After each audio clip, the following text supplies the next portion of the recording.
Oh look, the new Perodua Myvi, all stickered out so I know exactly every feature. So we're here in Perodua, a showroom to check out the new Myvi. This is the 2022 Myvi AV in cranberry red, which is a color exclusive to the AV model. So you have this new front fascia over here, and of course the Myvi as we're familiar with, those wheels. It all looks very familiar except the front and the back, and the big story is of course the D-CVT inside instead of the 4-speed automatic. Let's have a look around over here. Now this is a bit controversial. You have for the first time LED DRLs to go with this new sporty front end. It's got more width to the front end too, so it's up to you if you like it or not. So yeah, to match up with the front end having those wider LED headlights, like call them like gills with fish, you have this sort of like rubbery plasticky part over here to kind of match up. And so far that's all I can tell you about the exterior. Cranberry red, of course. You also have lava red, which is a color that you can get with the other variants of the Myvi, not the AV.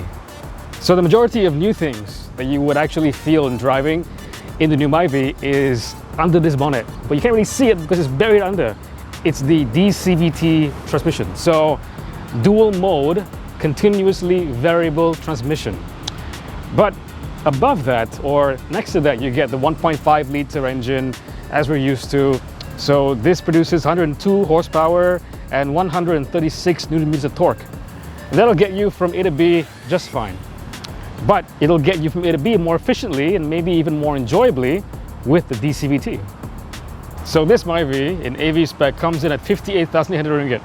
So a little bit over 60, a little bit under 60K. And for that you get the D-CVT gearbox. You also get PSDA, so Perodua Safety Drive Assist. So everything that was in ASA 3.0 or ASA 2.0 is now under this PSD umbrella. And so this is just under 60K, but you can get the 1.3G Myvi at 45,700. But you just add 2,000 ringgit extra. You can also get ASA 3.0, which I think is a silly thing not to get. So inside the new Myvi, it's a lot like the old Myvi, gotta say. So if you buy the AV spec, it comes with this red interior. So if you like red, you're all good. But if you don't like red, then too bad, because it's very red inside.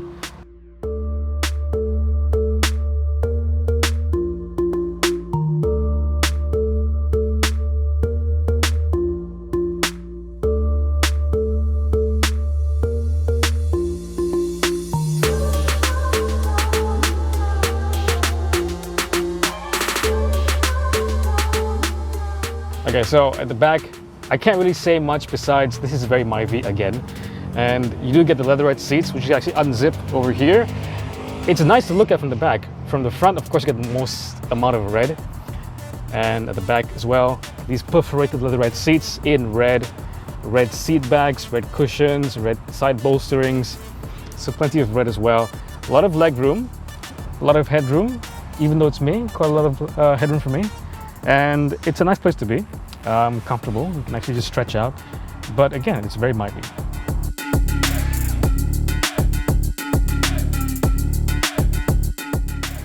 Alright guys, here we are. Doing a little test drive of the new Myvi facelift. Actually, you know what, before I was driving, I think on the way here I drove an Ativa. So of course it has a D-CVT already. So it'd be good to compare what the Myvi feels like by contrast. So that rubber banding that you feel with all CVTs isn't so present over here, which is really great with the D-CVT. It just kind of like gives you the right revs at any given point, so you don't really have to worry about what gear you're in, which you didn't have to do, to be fair, with the old 4AT. But here is even less to worry about because there's infinite ratios. Okay, so one thing I want to try, power button. Okay, I'm going along right now. Biasa, power.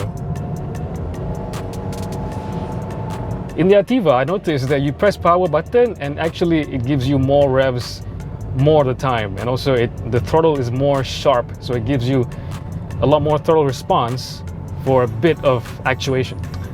In here, it's not as pronounced. It's not as obvious. And what I'm wondering as well, how does power mode differ from the S button down here? So let's say I'm in D now, down to S.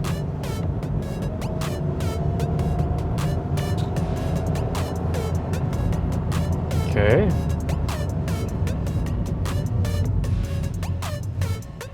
What about S in power mode?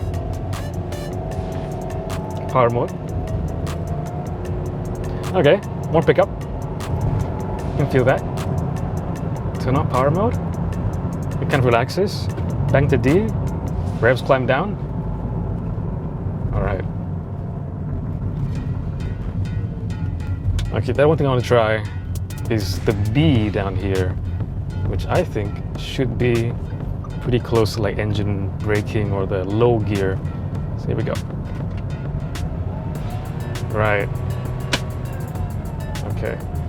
There's a bump over there. Let's say I want to just use the engine to brake. Go into B. Okay. Back to drive. All right. So the B button is engine braking and just climbs the revs up, and so that you'll get more resistance as you brake alongside normal brakes. Yeah, so you can't ride that torque wave like you can with Activa, obviously. So it needs to actually rev harder to extract performance to get you going.